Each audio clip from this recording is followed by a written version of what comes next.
জনাব সার্জিস আলম, ধরেন শেখ হাসিনার উপরে তো আপনার কন্ট্রোল নাই, আমারও কন্ট্রোল নাই। শেখ হাসিনা আরেকটা বক্তৃতা দিল, তারপরে গিয়ে কোন বাড়িটা ভাঙবেন?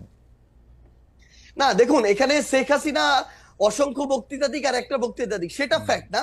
তবে মানুষের ভিতরে এই যে ক্ষোভ, যেই ক্ষোভটা আসলে মানুষের একটা ভিতরে 5ই অগস্টের পরে, যে কথাটি গতকালকে আমরা দেখলাম যে আমাদের উপদেষ্টা মাহফুজ ভাই যিনি রয়েছে তিনি বলেছিলেন যে মানুষ ভাঙাটা এক পাশে রেখে গড়ার দিকে মনোযোগ দিচ্ছিলেন, কিন্তু মানুষ যখন দেখছিলেন তার যেটুকু ন্যূনতম চাওয়া, ওই চাওয়াটুকু বিচারের ক্ষেত্রে হোক বা অন্যান্য পলিটিক্যাল স্পেয়ারে হোক, যেটা মানুষ এক্সপেক্ট করে, ওইটুকু যখন প্রত্যাশিত অনুযায়ী পাচ্ছে না, তখন মানুষের এই ক্ষোভের উদ্গরণটা বিভিন্ন কারণে হচ্ছে এবং ঘটছে।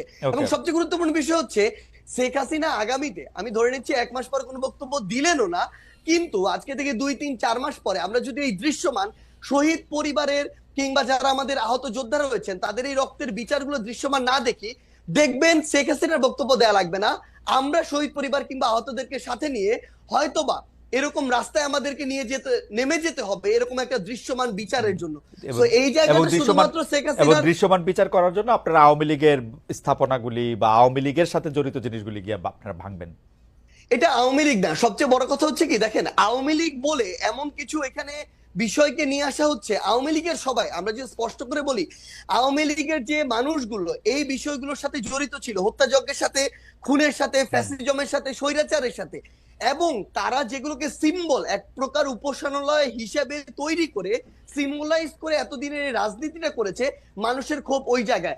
বাংলাদেশে আমি ধরে নিচ্ছি 20% মানুষ আওয়ামী লীগের সমর্থক ছিল, কই বাকি বাড়িগুলোতে তো গিয়ে হামলা করা হয়নি, ওই সমর্থকদের বাড়িতে গিয়ে কিন্তু হামলা করা হয়নি। কিন্তু এই ধানমন্ডি 32, ওই গণভবন কিংবা এই যে বিভিন্ন ভবনগুলোকে কেন্দ্র করে পুরো একটা উপাসনালয় হিসেবে প্রেজেন্ট করে এই যে রাজনীতি করা হয়েছে, মানুষের ক্ষোভটা ওই জায়গায়।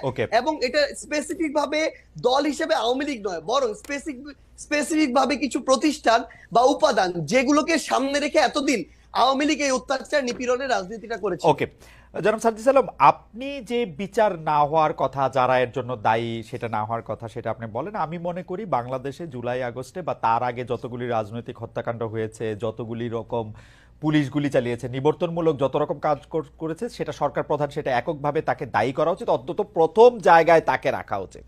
এখন আমরা তার বিচার না হওয়ার জন্য, তিনি যে এখন ইন্ডিয়ায় বসে আছেন এর জন্য আসলে স্পেসিফিকলি, এবং তার দলের লোকজন, আমরা প্রথমে শুনেছিলাম এতজন আছেন ক্যান্টনমেন্টে, পরে শুনলাম এই কয়জন আছেন, সেই কয়জন চলে গেছেন।